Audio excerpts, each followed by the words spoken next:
Hello po sa inyong lahat mga ka-crypto. Ako po si Pinoy Crypto Trader at sa video na ito ay atin pong pag-uusapan ang tungkol dito kay Shiba Inu, kung saan ang sabi rito ay Shiba Inu forecasted to hit 3 cents. Here's when.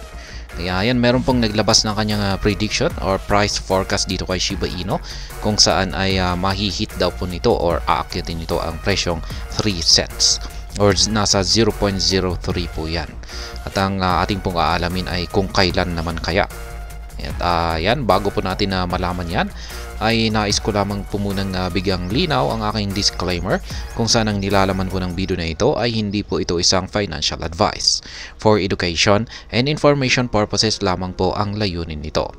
Maliban po dito ay nais ko na rin pong magbigay babala na wala pong kahit anumang group chat ang Pinoy Crypto Trader. Yan, direct to the point na po tayo. Analysts at Telegon have forecasted that SHIB could potentially achieve a milestone price of 3 cents or 0.03 in the coming years. Kaya yan, ang isa pong analytic platform, kilalang kilala po itong analytic platform na naglalabas ng mga price prediction or price forecast sa iba't ibang mga cryptocurrencies. At yan po ay walang iba kundi si Telegon. Kaya ayan, ayon po kay Telegon ay meron daw pong potential or kakayahan itong si Shiba Inu na akyatin ang napakataas na presyong 3 cents or 0.03, kung saan ay kung pag nangyari po ito ay sa itong matinding milestone para kay SHIB. At mangyayari daw po ito sa paparating na mga ilang taon. The time frame set between 2030 and 2040. Kaya yan po yung prediction ni Telegon. Makakamit daw ni Shiba Inu ang presyong 3 cents or 0.03 pagsamit daw po ng taong mga 2030 hanggang 2040. Nasa pagitan po. Ayan, somewhere in between. Nasa pagitan ng taong 2030 at saka 2040.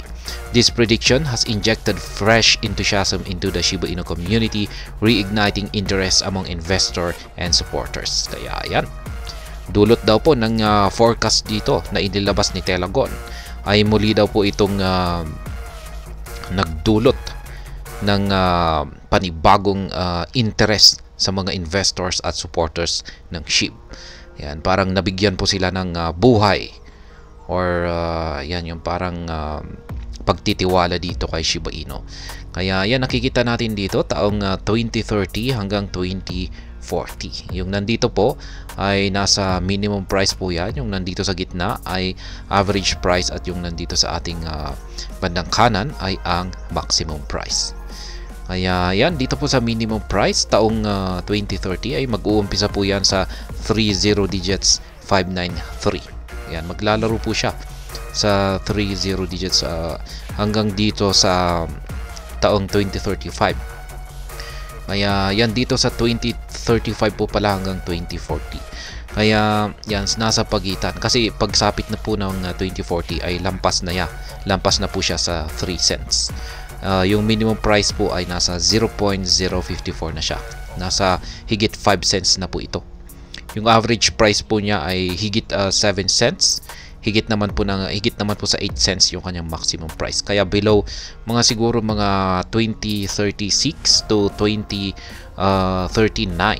or baka 2038 pa siguro. Yan ang mga nandyan po yung mga taon kung kailan niya mahihit ang presyong 3 cents. Telegon's forecast extends beyond the immediate future, projecting a maximum price of 0.089 for SHIB from 2024 to 2040.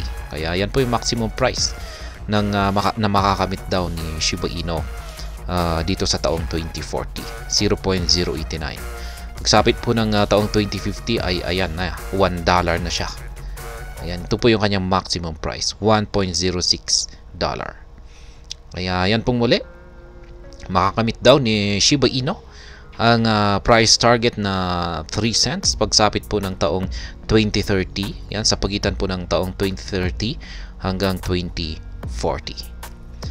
At ayan, hanggang dito na lamang po tayo sa video na ito. Sana po ay inyong nagustuhan ang aking paliwanag dito. Kung inyo po itong nagustuhan ay pakiclick lamang po ang like button nito. Para naman po sa mga bago lamang dito, kayo po ay aking inaanyayahan para mag-subscribe. Pakiclick na rin po ang bell icon nito dahil ito po ang siya magsisilbing notification nito sa mga bago kong videos na akin pong ina-upload sa aking YouTube channel na ito. Marami pong salamat sa panonood, ingat po tayo lagi at God bless po sa ating lahat.